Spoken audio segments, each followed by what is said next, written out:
Assalamualaikum warahmatullahi wabarakatuh. Perkenalkan kami dari kelompok 6 desain akuntansi kelas B. Di sini kami akan mempresentasikan materi tentang administratif proses and control CH12 dari buku TWC. Oke.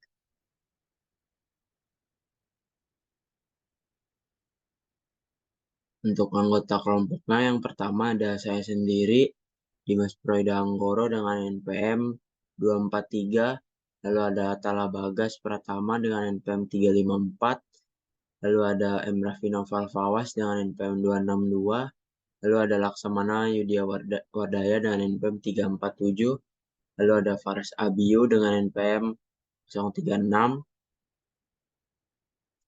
lalu ada Yosua Marcelino Rumbewas NPM 037.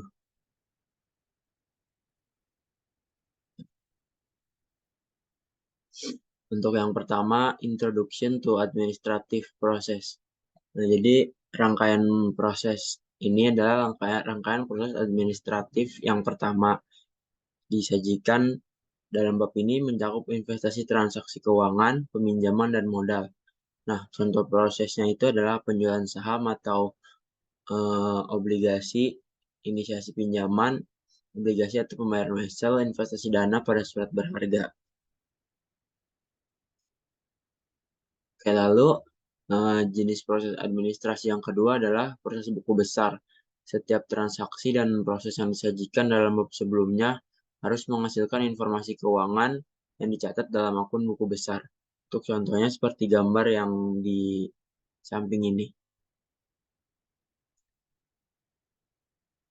Nah, setiap proses yang baru saja dijelaskan adalah proses administratif. Nah, proses administratif itu adalah proses transaksi dan aktivitas yang diberi wewenang khusus oleh atasan atau manajer yang digunakan oleh manajer untuk melakukan fungsi administratif. Di sisi lain juga buku besar dan pelaporan proses memberikan umpan balik kepada pemilik dan manajer dan membantu kelompok dalam administrasi organisasi. Oke, lalu ada sort of capital process. Nah, di sini pengoperasian organisasi itu memerlukan aset modal jangka panjang seperti tanah, bangunan, dan peralatan. Untuk membeli aset modal ini, manajemen puncak itu harus mempunyai modal yang tersedia. Nah, instrumen ini menyediakan modal diperlukan untuk memperoleh aset modal jangka panjang. Nah, sumber permodalan proses otorisasi peningkatan modal, melaksanakan peningkatan modal, dan mempertanggungjawabkan modal tersebut dengan baik. Nah, oke, lalu di sini juga transaksi dan proses yang dihasilkan terkait dengan pinjaman, hutang obligasi, dan saham harus dilaksanakan hanya bila diizinkan oleh manajemen puncak atau dewan direksi, dan penggunaan modal yang dihasilkan harus dikontrol dengan baik. Untuk contoh bagana itu ada di sebelah kiri. Oke. Oke, lalu juga dewan direksi harus memutuskan antara dua sumber modal umum dana, yaitu hutang atau ekuitas. Jika hutang dipilih, organisasi akan meminjam dana dari lembaga keuangan atau kreditor lain atau akan menjual obligasi. Jika ekuitas yang dipilih, korporasi perlu menjual saham biasa atau prastok. Korporasi biasanya tidak dapat mengakses pasar obligasi dan saham secara langsung dan harus melakukan transaksi tersebut melalui pinjaman emisi. Baik, untuk selanjutnya di sini proses investasi. Dalam banyak kasus, sebuah organisasi mendapati bahwa mereka mempunyai dana lebih banyak daripada yang diperlukan untuk menjalankan organisasi tersebut. Lalu kinerja yang tepat dari fungsi penata layanan akan menyarankan bahwa manajemen harus menginvestasikan kelebihan dana tunai ini di tempat di mana mereka dapat memperoleh keuntungan. Terlepas dari bagaimana kelebihan dana tersebut diinvestasikan, harus ada serangkaian proses administrasi yang mengotorisasi, melaksanakan, dan mencatat investasi dengan benar. Penting untuk menyadari bahwa proses investasi tidak boleh dimulai kecuali manajemen puncak tidak memerlukan dana tersebut dalam waktu dekat. Manajemen puncak harus terus memantau dana yang tersedia dan mempertimbangkan kebutuhan dana di masa depan Dengan demikian, pengakuan adanya kelebihan dana dan keputusan terkait untuk mengesahkan investasi dana tersebut merupakan fungsi administratif manajemen puncak. Biasanya bendahara korporasi atau yang berada di bawah wewenang bendahara mempunyai tanggung jawab untuk mengambil sebuah keputusan investasi dari mengawasi investasi. Yang pertama ada report on funds yang pertama atau laporan kelebihan dana. Ada bandingkan dengan dana yang dibutuhkan. Lalu yang ketiga ada invest axis. Lalu masuk ke jenis investasi. Ada surat berharga, ada saham treasury. Nah, lalu sekuritas dan saham treasury seringkali tidak dibeli langsung di pasar. Sebaliknya, perusahaan pialang digunakan untuk melaksanakan pembelian. Setelah pembeli sekuritas atau saham treasury, bendahara perusahaan seringkali menyimpan sekuritas dan pencatatan sekuritas tersebut. Selanjutnya, risiko dan pengendalian dalam proses permodalan dan investasi. Pengendalian yang penting adalah proses otorisasi dan pengawasan khusus yang diberikan oleh manajemen puncak. Pengawasan yang sangat ketat terhadap transaksi-transaksi ini membantu mencegah risiko pencurian atau penyalahgunaan uang tunai terkait proses permodalan dan investasi. Biasanya ini disebabkan kas tidak ditangani sesuai dengan prosedur penerimaan kas normal, misalnya seperti penjualan saham untuk meningkatkan modal dapat menghasilkan keuntungan jutaan atau miliaran dolar. Karyawan perusahaan kemungkinan besar tidak akan menangani hasil tunai dari transaksi saham tersebut. Sebaliknya, dana tersebut mungkin akan ditransfer secara elektronik. Broker akan mentransfer dana secara elektronik ke rekening bank perusahaan. Untuk materi selanjutnya akan dijelaskan oleh rekan saya. Baik, untuk bab selanjutnya kita masuk ke objektivitas 5, yaitu proses buku besar secara umum. Proses buku besar secara umum adalah serangkaian langkah dan aktivitas yang digunakan dalam akuntansi untuk mencatat, mengelola, dan melacak semua transaksi ada. Jadi, eh, setiap transaksi itu pasti akan dicatat dan dimasukkan. Lalu, untuk mengelola sendiri adalah di mana kita memilah atau memisahkan transaksi-transaksi tersebut.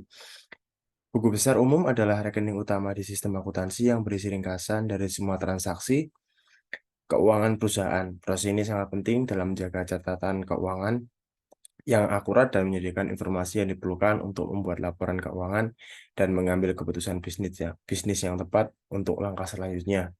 Jadi, eh, proses buku besar secara umum ini juga menggambarkan proyeksi, memberikan pandangan bagaimana sih prospek dari perusahaan tersebut untuk masa yang akan datang.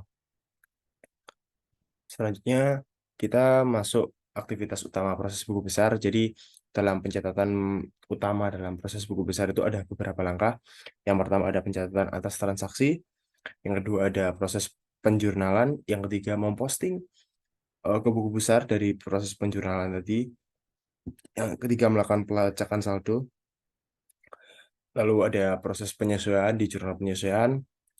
Terus ada pembuatan laporan keuangan yang terakhir, yaitu ada proses audit, di mana kita mengaudit secara keseluruhan apakah laporan tersebut sudah benar.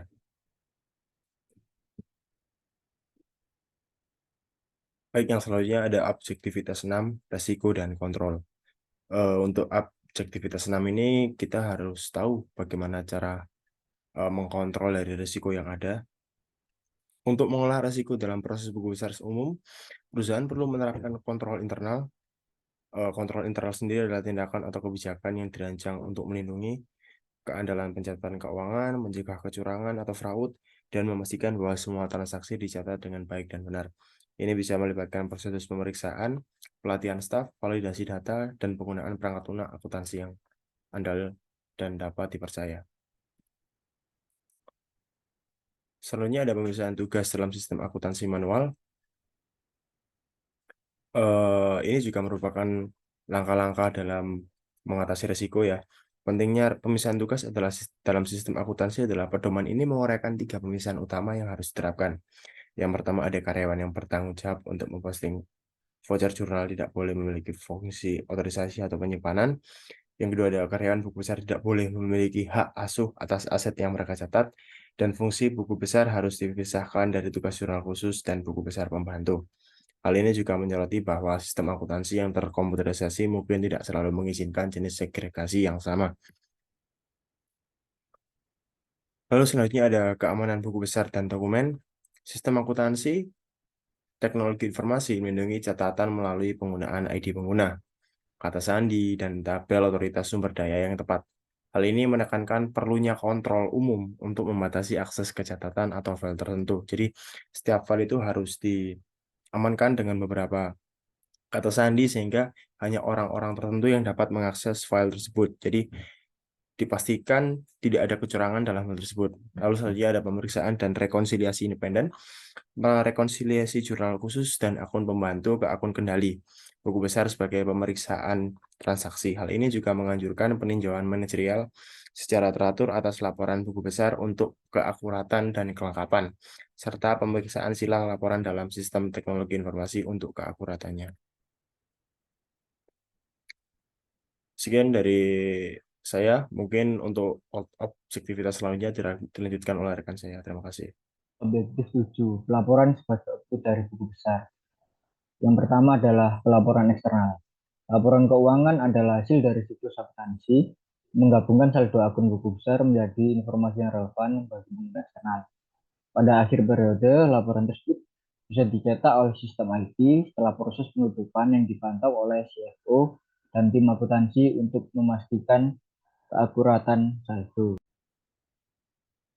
Selanjutnya adalah pelaporan internal. Faktor-faktor yang mengaruhi jenis laporan yang diberikan kepada pengguna internal dapat diringkas menjadi 3 kategori, yaitu jenis organisasi, fungsi yang dikelola, dan jangka waktu. Jenis organisasi mengaruhi laporan internal yang diberikan untuk mengelola perusahaan. Contohnya adalah perusahaan manufaktur memerlukan laporan yang berbeda dari perusahaan retail atau jasa.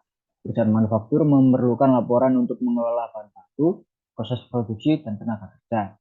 Sedangkan perusahaan retail dan jasa memiliki fokus pada investasi dan penjualan.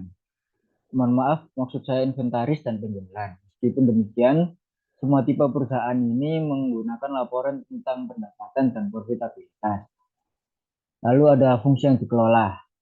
Fungsi bisnis yang dikelola oleh seorang manajer juga memengaruhi jenis laporan yang dibutuhkan. Contohnya, manajer operasi memerlukan laporan operasional yang mencakup detail seperti jam mesin, waktu henti mesin, produksi unit, dan unit cacat. Laporan ini biasanya tidak berasal dari buku besar, tetapi berasal dari proses pencatatan data finansial dan non-finansial terakumulasi. Lalu ada jangka waktu. Jangka waktu yang relevan mengaruhi jenis laporan yang diperlukan oleh manajemen. Dalam aktivitas bisnis sehari-hari, manajer cenderung menggunakan detail seperti ukuran unit, penghitungan fisik, dan data non-keuangan. Dan ketika jangka waktunya panjang, cenderung menggunakan ukuran keuangan. Oleh karena itu, untuk jangka waktu 1 bulan atau lebih, laporan yang dihasilkan dari informasi buku besar kemungkinan akan sangat penting. Oke, selanjutnya ada perilaku tidak etis dan curang dalam proses administrasi dan pelaporan. Jadi dalam perilaku ini ada perbedaan antara penipuan yang dilakukan karyawan dalam proses rutin dan penipuan yang dilakukan manajemen dalam proses administratif dan pelaporan. Hal ini menekankan kurangnya akses karyawan terhadap aset dan dokumen sumber dalam sistem administrasi yang terkendali, pengawasan ketat oleh manajemen puncak, dan volume transaksi yang membuat aktivitas penipuan lebih sulit terdeteksi dalam proses rutin. Sebaliknya, sifat proses administratif yang tidak rutin dan volume transaksi yang bervariasi menjadikan perilaku tidak etis lebih sulit dilakukan dan disembunyikan. Next. Lalu selanjutnya ada perilaku manajemen yang tidak etis dalam sumber modal dan investasi. Perilaku manajemen yang tidak etis berfokus pada potensi penyalahgunaan atau penyalahgunaan proses terkait sumber modal dan investasi. Hal ini menekankan pentingnya laporan yang lengkap dan akurat dalam proses ini untuk memastikan transparansi dan praktik etis. Laporan ini memperingatkan terhadap praktik tidak etis yang menyesatkan investor atau kreditor dengan menyembunyikan informasi penting dengan mengutip dari contoh kasus yang ada di buku, yaitu kasus Krispy Kreme, di mana manajemen mengubah atau menghilangkan data penting untuk para investor dan kreditor sehingga tidak transparansi, dan itu bukan praktik yang etis dalam melakukan manajemen ini. Lalu selanjutnya ada laporan internal masalah etika. Laporan internal masalah etika ini adalah kewajiban etis manajemen puncak dalam menggunakan laporan keuangan dan laporan lainnya untuk mendorong perilaku etis. Laporan ini memperingatkan agar tidak memberikan penekanan berlebihan pada profitabilitas dalam mengevaluasi kinerja manajerial, karena hal ini dapat mengarah pada praktik manipulatif dan perilaku yang tidak etis. Perusahaan juga menganjurkan pendekatan secara balance sheet scorecard terhadap pelaporan internal yang mengukur dari berbagai aspek kinerja manajerial, termasuk keuangan terkait pelanggan dan proses internal, serta pembelajaran dan pertumbuhan untuk menumbuhkan lingkungan kerja yang lebih holistik dan etis.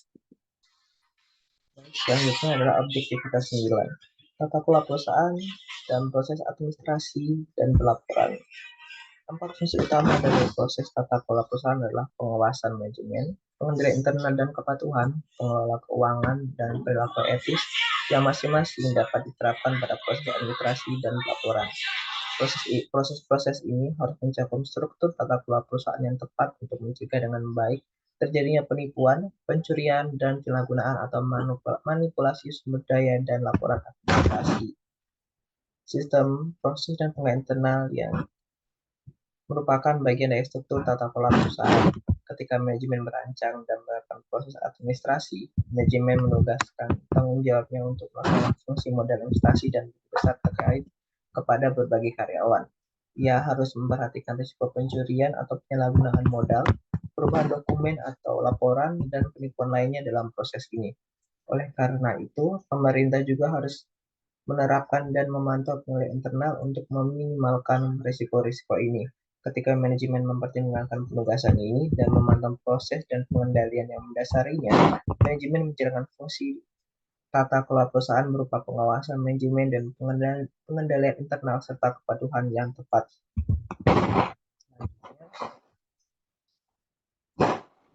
Tujuan studi untuk 49 ringkasan. Yang pertama, pengantar proses administrasi. Ada 3 jenis proses administrasi, yaitu proses sumber modal, proses investasi, dan proses buku besar. Proses sumber modal dan investasi merupakan proses yang tidak rutin dan bervolume transaksi rendah yang terjadi hanya jika diperlukan saja. Sedangkan proses buku besar mencatat data dan semua proses bisnis lainnya ke dalam buku besar dan melibatkan penutupan dan pelaporan bulanan. Yang kedua, sumber proses modal. Sumber proses modal merupakan organisasi melakukan proses untuk meningkatkan modal hanya jika diperlukan.